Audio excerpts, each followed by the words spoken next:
Bonjour et bienvenue aujourd'hui à Retour sur l'investissement présenté par le Collège MREX. Je m'appelle Nicolas Rich, je suis le président du Collège MREX. Aujourd'hui, j'ai le plaisir d'accueillir mon ami Gabriel Reboul, investisseur immobilier, gradué de la Meurthe Multilogement et également chargé de cours au certificat en développement de terrain. On va parler d'un sujet très, très niche et très méconnu, mais on va parler des infrastructures en développement immobilier et en construction d'immeubles à logement. Donc, je vous invite à écouter avec beaucoup d'attention.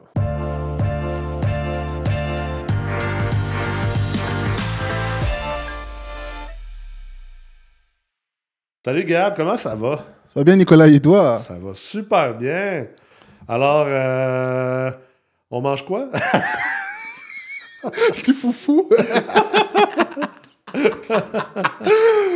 Mange ce que tu veux. Ah, ouais, c'est ça. Ce que tu veux. Ah là là. Fait que, Gabriel, parle-nous un petit peu de toi. Moi, je te connais, là, Oui. mais pour les gens, écoute, visiblement, on se connaît. Oui, c'est ça.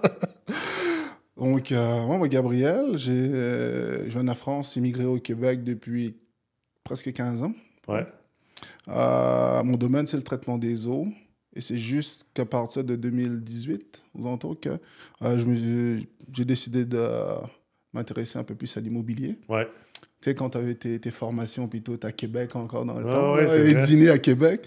Toi, t'es là depuis un bout. Ouais, je suis là depuis longtemps. T'es ouais, venu étudier au Collège MREX dans le temps qu'on donnait les cours en personne dans les certificats. Oui, et même que l'ingénierie financière, tu le donnais à Brossard. Ouais, je donnais à Brossard puis à Québec. Voilà. C'est vrai.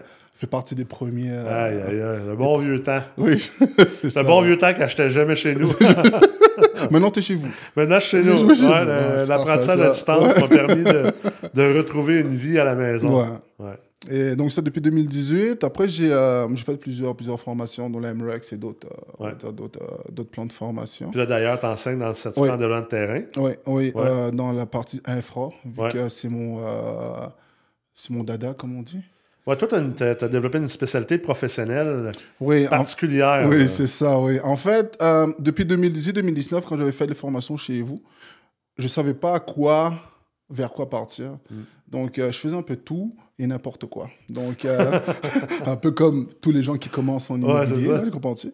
Et tu sais, je me disais, je vais faire du flip. Ah non, finalement, je vais faire du plex. Finalement, je vais faire du développement de terrain. Je ne le savais pas. Ouais. Et finalement, c'est juste à partir de l'année passée, quand j'avais fait la meute, la C11, que finalement, l'immobilier, entre guillemets, je l'ai mis un peu de côté.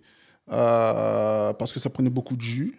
Et j'avais déjà ma compagnie en gestion et en traitement des eaux à côté. Ouais. Comme c'était deux passions à moi, traitement des eaux et l'immobilier, j'ai dit, est-ce qu'il y aurait eu un moyen de merger les deux ensemble? Ouais. Donc, finalement, j'ai trouvé une niche avec un partenaire, en fait, qui est aussi dans le traitement des eaux. Et on a commencé à développer des affaires ensemble. Donc, finalement, c'est ça.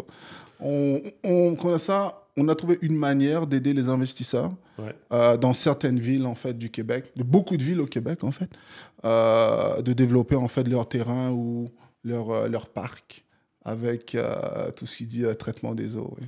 C'est fou, pareil, parce que ça, c'est le quoi auquel je ne m'attendais pas quand j'ai parti le programme de la mode, parce qu'on s'entend, c'est un programme de 6 mois. Le but, c'est d'aider les investisseurs à comme se propulser de 5 ans en 6 mois, puis de structurer ces investissements comme une business. Mais il y a eu beaucoup d'entreprises qui ont été parties dans la meute, finalement, par des investisseurs immobiliers qui ont fait comme, tu sais, Jonathan Carrère, il est parti Wi-Fi Plex de la meute. Il y a les gars c'est Levo, tu sais, voyons, Olivier, la négociation des locataires, ils ont parti leur business de la meute, finalement.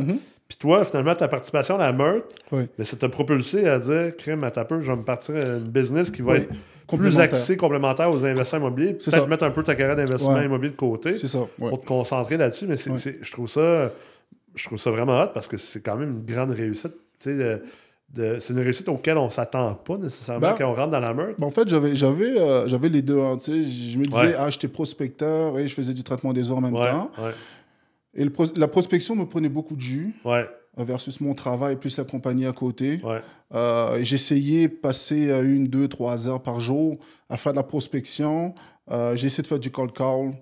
C'est pas mon dada. Non. Et finalement, avec le problème qu'on a présentement, les problèmes de logement, Ouais. la densification, Ouais. patati patata. Finalement, tu avais une pépite d'or. Finalement, j'ai fait, c'est ça, finalement. C'est ça.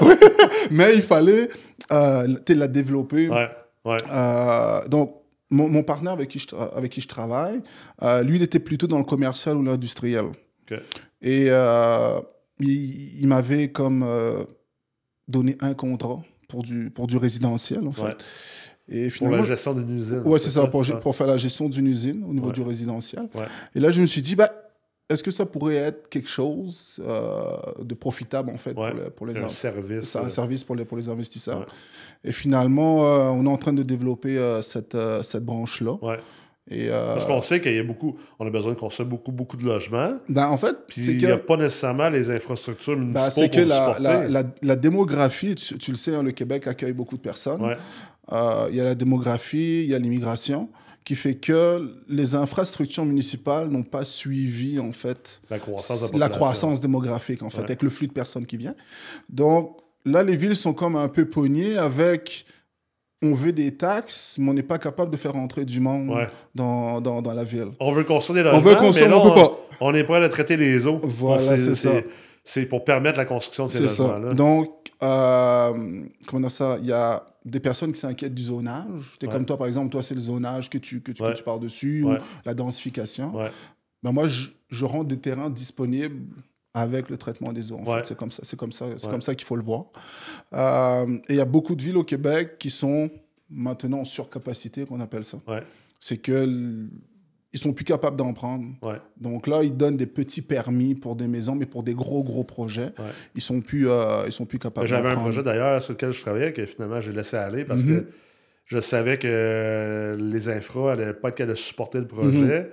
Puis là, ça ne me tentait pas de rentrer dans un protocole de règlement d'entente avec Ouais. la ville. Puis que finalement, mon projet serait bloqué pendant C'est ça. 3, 4, 5 ans, le temps qu'eux, ils augmentent la capacité de Ouais. leurs usines puis de leurs Mais là, infrastructures. en fait, ce qu'on fait, c'est que on va de l'avant avant que la ville pense à développer des systèmes. En fait. Ouais.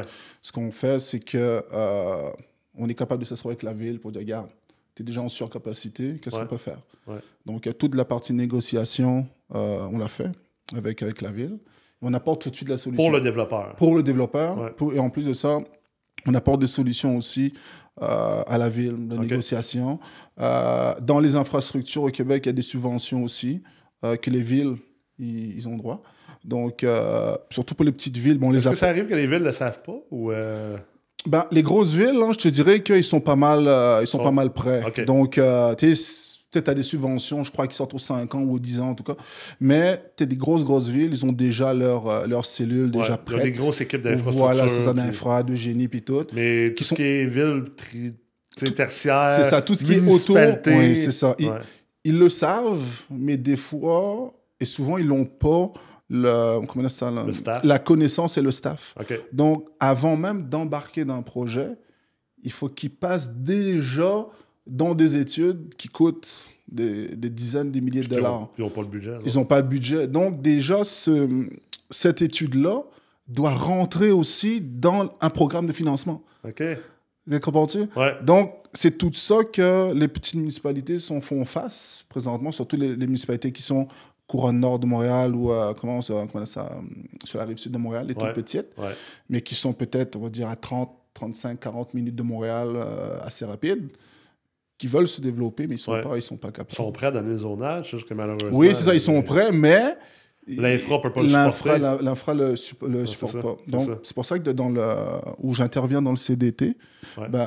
on essaye de montrer une autre vision à l'investisseur que si la ville te dit non, Ça ne veut pas dire ça non. veut pas dire non. Voilà, Ouais. c'est peut-être un Que oui. tu peux peut-être arriver avec des experts Voilà, comme toi c'est ça. qui Ouais. apportent une autre solution. Parce Ouais. que la ville, eux autres, on s'entend souvent, la ville, Mhm. mettons, tu parles avec la gang des génies civils, Ouais. puis la gestion des infras, Mhm. ça reste des fonctionnaires pareils. Eux, leur job, c'est 9 à 4. C'est C'est ça. pas une attaque aux Mhm. gens. Là, tu sais, Mhm. moi, je dis pas ça péjorativement, mais on s'entend que, tu sais, comme moi, un entrepreneur, quand on me dit que ça se fait pas, ben ma première réaction, c'est ouais, ça, c'est parce que toi, tu sais pas comment le faire. Fait que je vais aller trouver quelqu'un d'autre ou une autre manière de faire.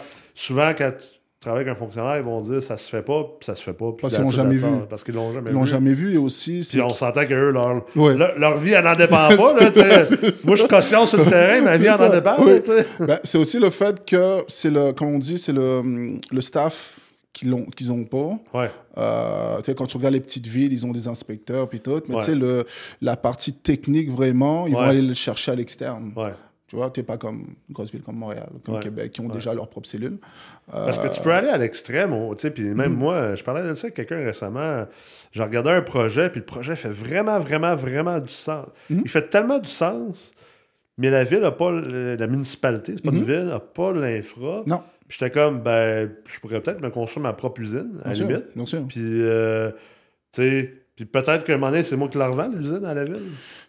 Comme je dis, tout ça, c'est dans due diligence et c'est la négociation avec la partie gouvernementale, soit la ville ou avec la municipalité.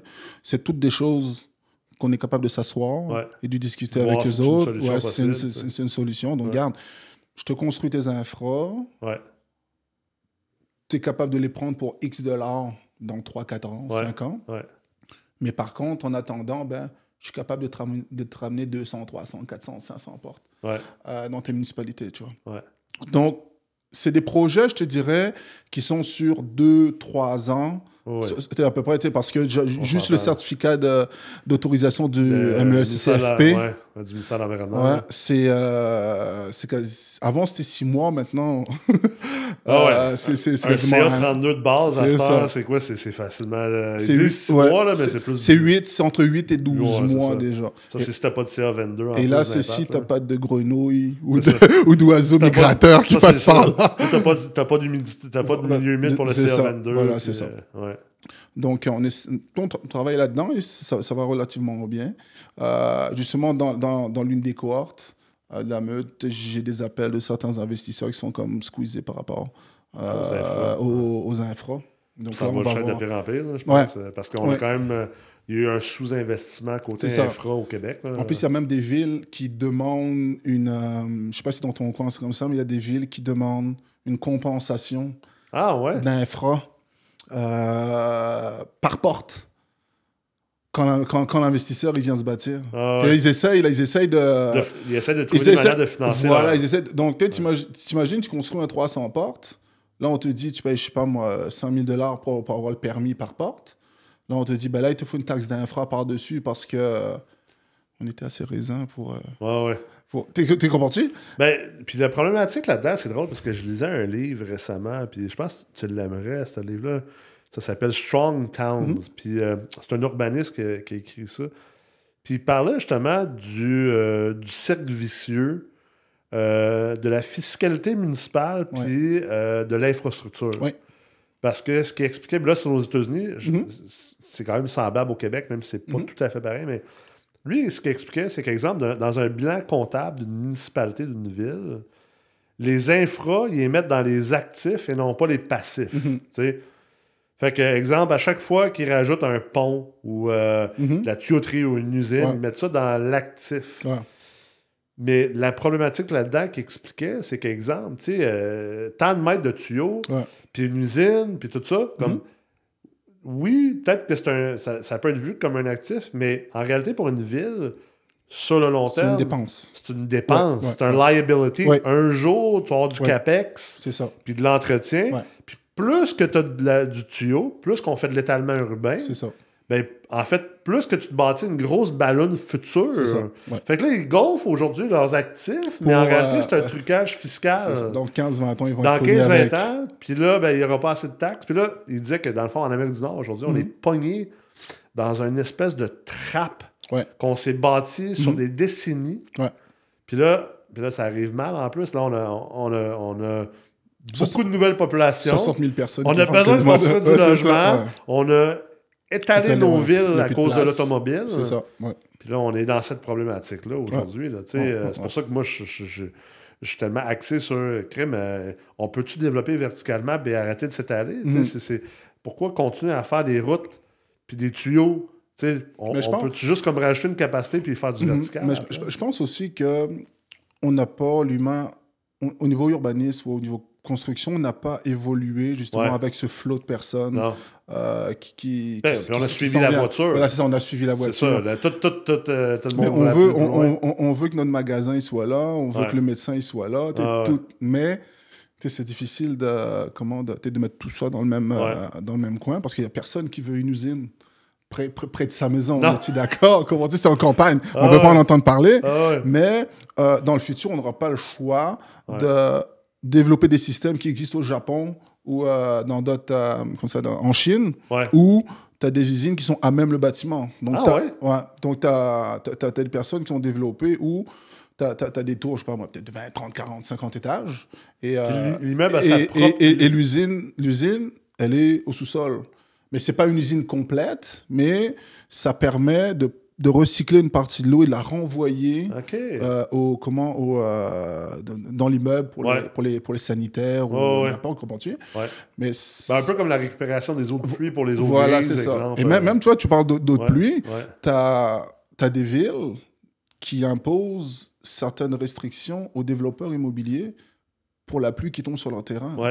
Donc, ça veut dire qu'ils doivent gérer la goutte d'eau qui tombe sur le terrain. Donc, quand tu construis une tour de 7-8 étages, et là, on te dit, stocke ton eau le temps que la pluie, elle passe, il faut que dans ta conception d'immeuble, soit tu as du verre partout pour absorber, ou soit tu as ton réservoir avec tes flottes, que tu rejettes ton eau dans le réseau de la ville, tranquillement, pas vite.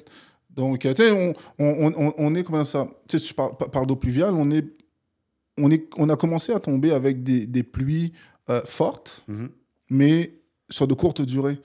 Et c'est ça que le réseau ne sont pas capables de prendre. Ça surcharge tout de suite. Aussi, la problématique, c'est plus qu'on densifie. C'est ça. Donc, plus que justement la capacité d'absorption elle est réduite. Il y a de moins en moins de taille, il y a moins d'espace vert dans une ville. Fait qu'elle est moins capable d'absorber justement l'eau. Donc, c'est fou pareil comme investisseur immobilier. Moi, je suis beaucoup plus un développeur immobilier qu'un investisseur aujourd'hui, mais tu sais, je repense à mes débuts en immobilier il y a 10-15 ans. Je pensais pas un jour que j'aurais des discussions là-dessus puis que ça m'intéresserait. Mais tu vois... Parler d'autres pluies puis d'autres caca.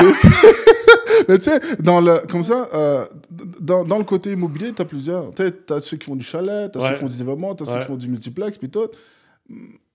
Mais tout ce qui dit eau et infra, les gens ont oublié que... Parce qu'on le voit pas. On le voit pas. Mais tu vois, il y a quelqu'un qui m'a appelé pour un camping. Il veut faire grossir son camping. Donc là, je dis, parfait. Je dis, tu sais, ça va te prendre telle unité, on peut l'installer. Là, il dit, mais c'est cher. Je dis, oui, mais fais comme si un de tes campings, c'est une maison. Tu auras la même affaire en ville. Comprends-tu, là? Tu auras une taxe de service. Une taxe d'eau. Une taxe d'eau. En fait, le monde réalise pas. Non, il ne réalise pas qu'on a une taxe d'eau. Regardez si tu décortiques ton taxe municipale... Regardez votre compte de taxes, là, tu as la taxe d'eau. Décortiquer les taxes municipales, vous allez voir. C'est parce que tout le monde, on met ça dans le grand parapluie du taxe municipal. Tu as la taxe d'infrastructure et la taxe de poubelle. Matière résiduelle, qu'ils appellent ça, là, comprends-tu? Donc, tout ça, c'est combiné à l'intérieur. On ne le voit pas parce qu'on le paye on le paye. C'est ça, on paye une shot, là.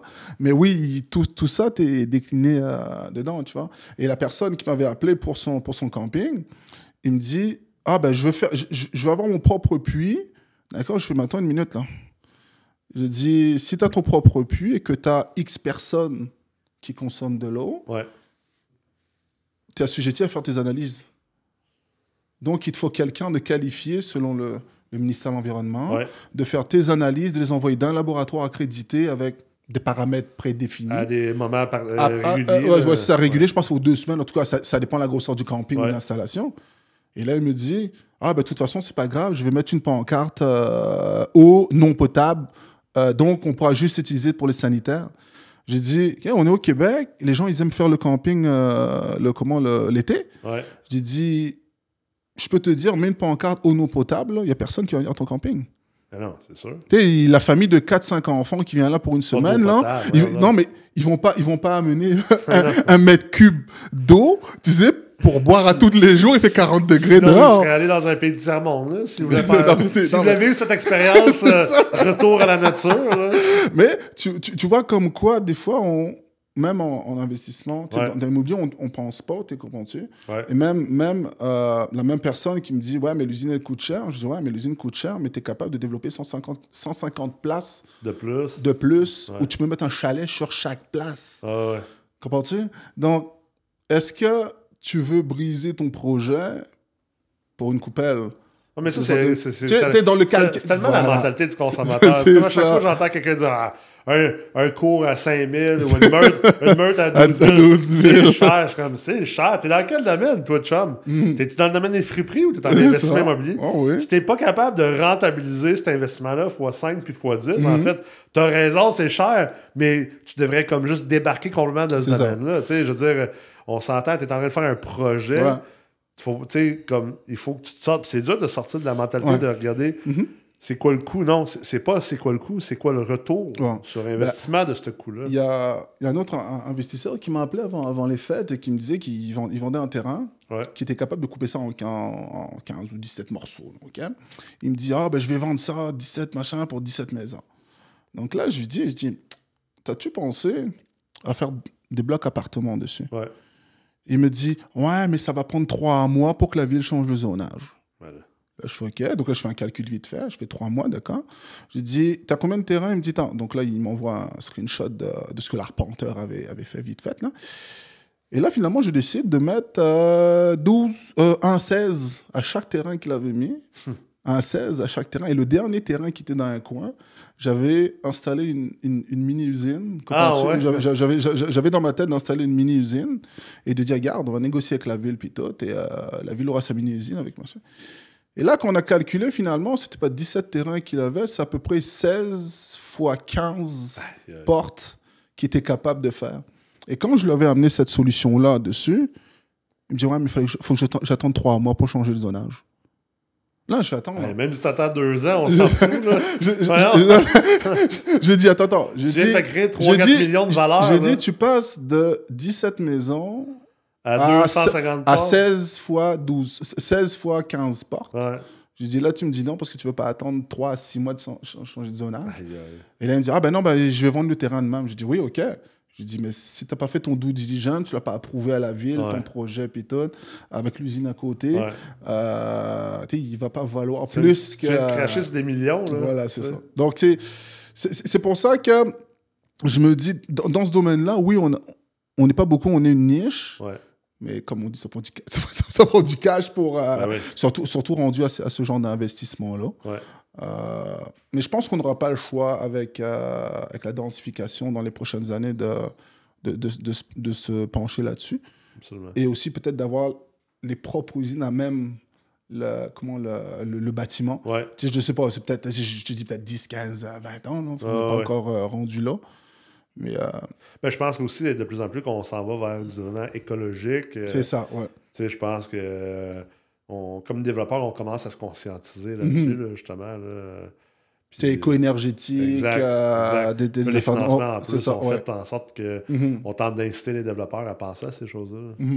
Mais je pense qu'aussi, on va aussi parler beaucoup d'économie d'eau dans les prochaines années. Ouais. Donc là, même, tu sais, quand on parlait d'éco-énergétique tantôt, qu'est-ce que le développeur il va faire dans son propre bâtiment, le type de toilette, le type de robinet, le type de flush, tout ce que tu veux, pour aller économiser l'eau, justement. Parce que présentement, dans les villes, ils ont des programmes d'économie d'eau. Donc, quand ils font ces programmes-là, comment le gouvernement dit « Ah, t'étais super !»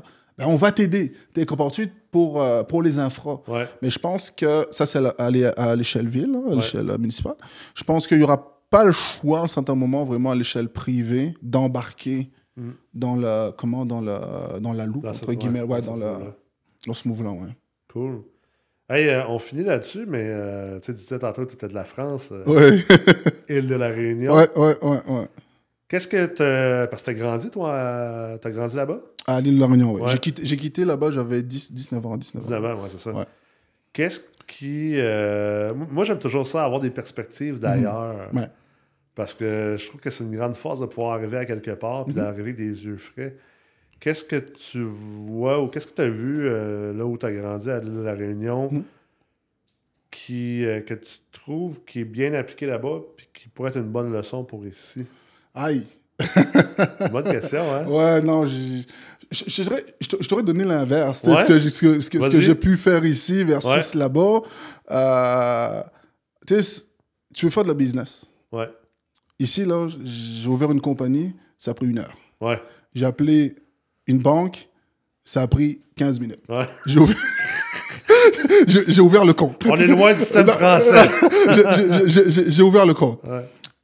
J'avais mon NEC. Ouais. Je te dis, j'ai fait ça un week-end. Ouais. Le lundi... T'avais ta compagnie? Non, je dis, le lundi, je bêtais sur un contrat du MTQ. Ah, ouais. Or que j'avais fait de la compagnie le vendredi. Aïe. Tu vois, donc j'ai tout... Tu vois? À l'île de la Réunion, ça t'aurait pris combien de temps? Non, beaucoup décennie? plus. Ouais, beaucoup... Non, ben, c'est une belle place, tu vois. Je pense qu'on peut faire de la business, comprends-tu, mais ça fait tellement longtemps que je suis au Québec que je connais pas les rouages. Voilà, comment ça fonctionne. Donc, je pourrais pas te dire... Juste, j'étais parti parce que j'ai un bien immobilier là-bas. Ouais. Et là-bas, le refinancement n'existe pas. Hein. Ouais, c'est ça. C'est vrai. C'est quand on parlait avec... Il n'y a pas de financement. Non, ça existe de refinancement. Là, pas de refinancement, c'est ça. Quand on te dit tu veux hypothéquer ta maison pour acheter autre chose, on te regarde comme quoi tu veux mettre en gage. Tu peux l'hypothéquer quand tu l'achètes, mais après ça, that's it. Voilà, c'est ça. Après, tu as des mécanismes de SCI, je pense, de compagnie qu'il faut mettre. C'est toute une structure, là, un peu comme les incorporés ici. Ouais. C'est toute une structure qu'il faut bâtir. Et tu sais, à distance, c'est difficile de faire...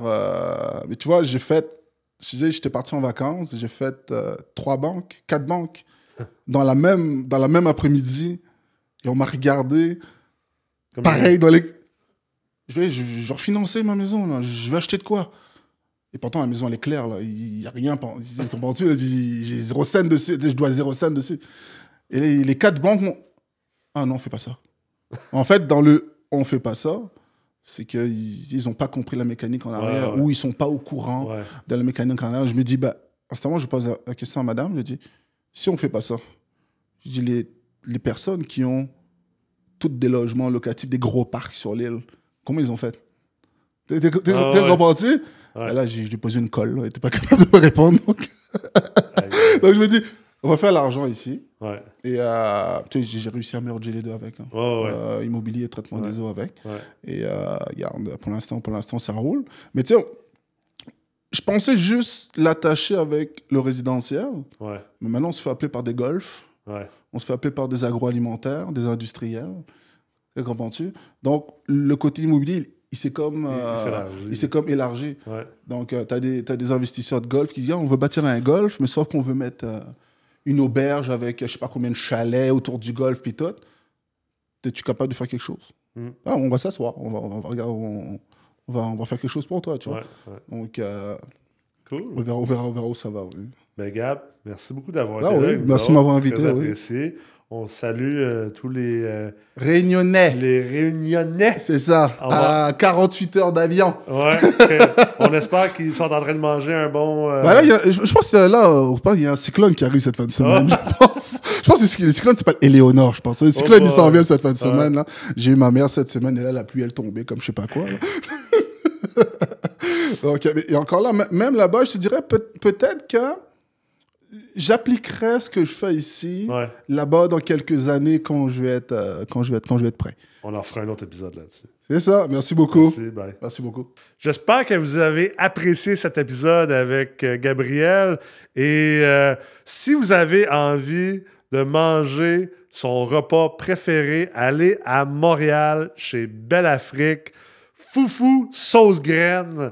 Vous allez manger un bon plat africain. Puis j'espère que vous avez apprécié l'épisode pour vrai. Si vous avez envie d'en savoir plus, bien sûr, contactez Gabriel. Sinon aussi, le certificat de développement de terrain est vraiment un must pour les investisseurs immobiliers qui veulent réussir dans le nouveau monde dans lequel on est. On a un manque drastique de logements. C'est un manque, en fait, qui est criant. Puis, on a besoin des investisseurs immobiliers que vous appreniez comment faire du développement de terrain puis de la construction neuve pour pouvoir ajouter le plus possible de nouveaux logements sur le marché si on veut être capable de régler la crise du logement puis aussi accueillir tous les merveilleux et merveilleuses personnes qui viennent s'installer au Québec. Alors, le certificat de développement de terrain est là pour vous. Merci beaucoup d'avoir été là aujourd'hui et on se dit à la prochaine.